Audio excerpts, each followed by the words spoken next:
Guys, welcome back to the Chris Hughes Golf channel. This week we'll be previewing Valspar. Last week in the pairs event, the Zurich Classic in New Orleans, we had 10 winners. 10 winners. 10 winners of the giveaway. We're now going to put these into a hat. So we had Scott Pebbles.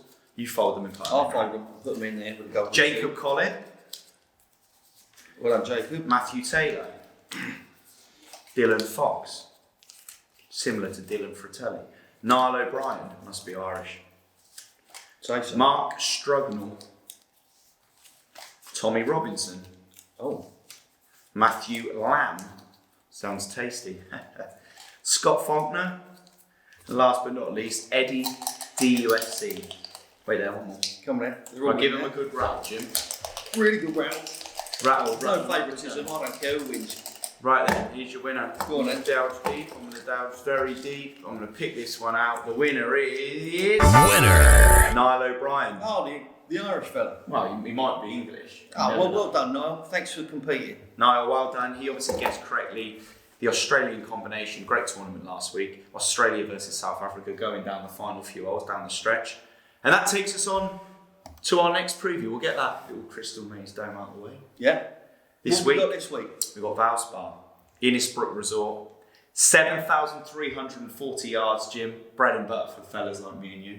We're a month away from the PGA. Yeah.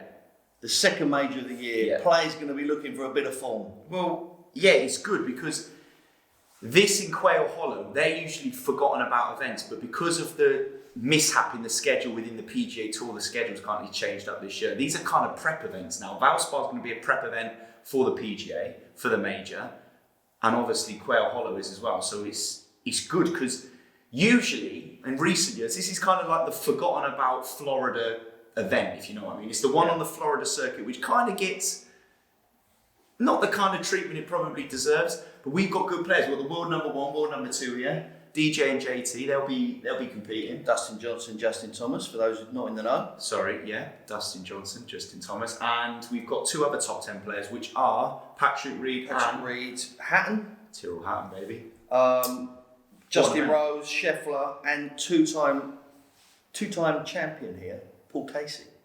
Loves the track. If horses for courses, this is red rum to Aintree, my friend. This is best mate to Cheltenham, baby. Horses to courses, me and Jim know our horse racing. But 156 players will be competing, like Jim just said. Paul Casey, defending champ. What do you know about the course? Copperhead. I can tell you anything you want to know about the course. I've done a bit of prep, a lot of hills and elevation. You need a player who's good tee to green here. There's eight water hazards, which is going to obviously test the players with, you need to be straight. Tee to green, you've got to be a very decent player to get it done around here. That is exactly what Paul Casey has done. That is why he's a dual winner of this event. 74 bunkers. Now, bring your bucket and spade, baby. Desert Rat course, is it? Yeah, it's just tough. And obviously you get the Snake Pit, which is, of course, very famous within golf. 16, 17 and 18. Very tough finish by all accounts. It's one of those, if you are an honest player and he's too clear going into 18, even 18 on the final day on the Sunday, he's too clear.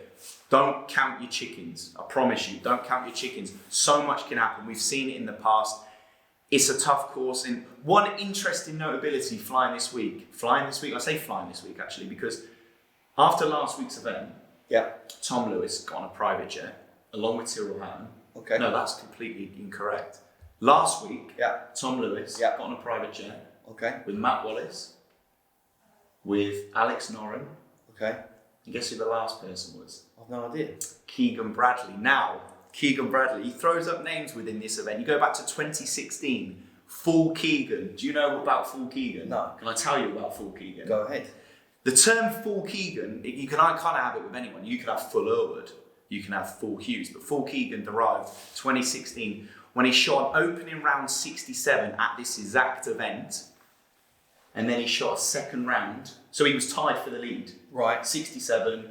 He was in the lead, day one. Going into day two on the Friday, he then reversed that and shot a 79 and missed the cut. So we went from leading the event to missing the cut, and that is where the term Full Keegan derived. That was him. That was a Valspar. Yeah, Valspar 2016. So he knows the place, but he knows how to hit it round here. But he was on the flight. He also knows how not to hit it round here. Exactly. A lot of dog leg as well. Double dog leg on the 14. I don't even know what that means. Double dog leg. That's a broken leg.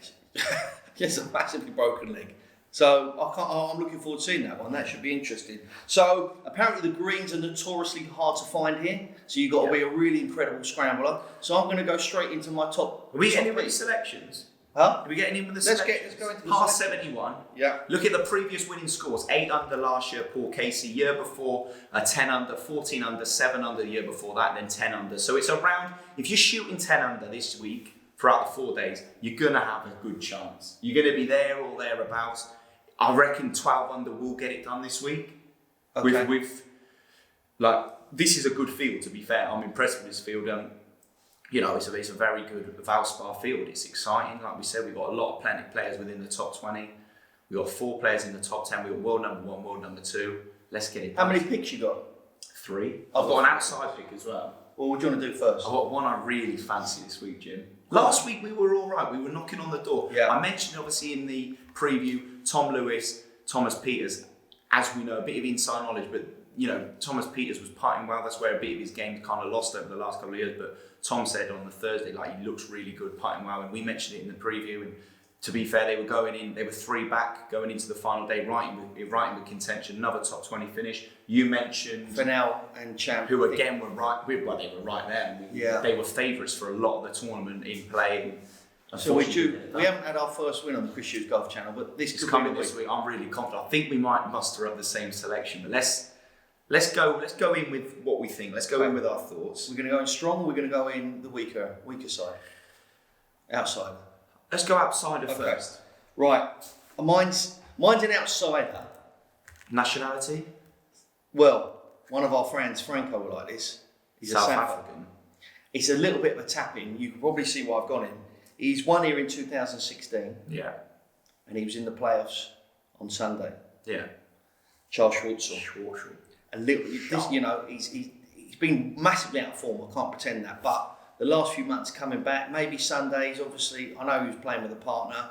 He knows the track at a big price. I don't mind him each way. If he can carry that form or get over that disappointment of losing the playoffs, who knows? Don't mind him at the price he's at. Yeah. All right. Go on then. Who's your outside? Danny Willit.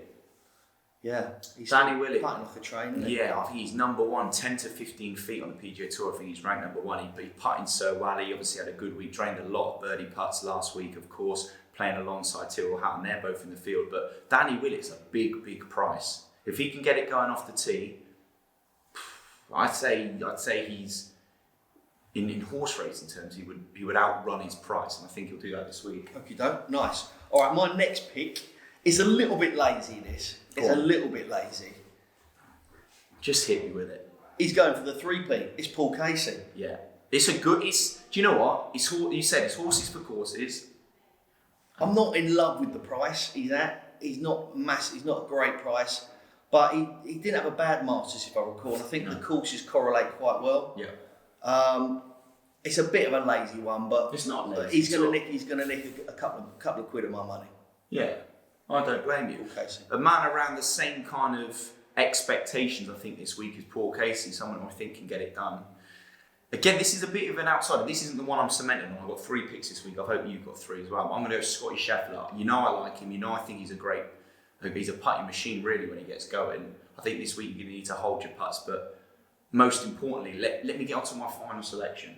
I think we might have the same. Wait. Have you done your second one? Yeah, Scotty Sheffield. Scotty Sheffield. But I'm just not dwelling on it too much because I'm so invested in my actual final selection. You fancy. This is the one I'm hot. I don't know who this is, but I'm really when I'm saying boiling over, I'll be simmering, right? But now I'm starting to like the bubbles again. I'm boiling over because this one is getting me wet. Go on then. Sun JM. Now let me tell you why. God, he's cost me some money this season. No. This week he'll be good, right? If he can get going, you've got to remember Sun JM is a serious player. He's driving off the tee, right, and his putting has been phenomenal, right? That's unquestionable. He's one of the best. He can get it off the tee. If he can just scrub up with his irons, right? If you could take Morikawa's iron play and put it within Sun JM, he'd be so dangerous week in, week out. But I think this week, if he could just muster up a good, solid week, from the fairways to the greens, mate, he will take all the beating. I'm telling you straight now, Sun Jae will be right up there. Okay. Because off the tees, mustard. On the greens, he's mustard. It's just getting it fairway to green. So I've lost a fair few quid on Sanjay in this season. He seems to be there and thereabouts. He gets there, but then always there's one, a bit like Rory McIlroy, seems to be one round in him which knackers him at the moment. But maybe this is his opportunity. He does like his Florida greens, so why not? Okay, all right. Bermuda greens, isn't it, this week? Yeah, with a bit of power or something like that. But it'll be. I'll definitely put them in a few of my DraftKings, that's for sure. Same with Casey, same with Schwartzel. The one I'm actually going to put some financial lucre on. And again, not massively in love with his price. He's so rich. He's so rich. We did a lot on the watch along on Sunday. We were asked a good question: best driver, best scrambler, best approach play, best driver, best irons, best around the greens, best putt. We had a bit of a heated debate, but my best scrambler is going to be my main choice this week, Patrick Reed. He's had a decent Masters. Again, that course correlates. Brave. He tends to pop up once a season, round about now, with a little win. Normally, he's a little bit big of a price, but if he can get his up and down game right, he's going to be up there today. Not massive in love with the price, but he's the one I will be putting a few quid in. Yeah. So Patrick Reed, go and get it done, boy. And they'll want to play well this week. Like I said, this is prep building now properly for the PGA Championship. This is big. Get it done. You want to play well. You want to get that form in the book. You want to have a bit of confidence. It's a month to the majors. Yeah. They've got to start sharpening their game. No question. Outside pick. Charlie Schwartzel. Danny Willit. In middle of the road. Paul Casey. Scotty Sheffield.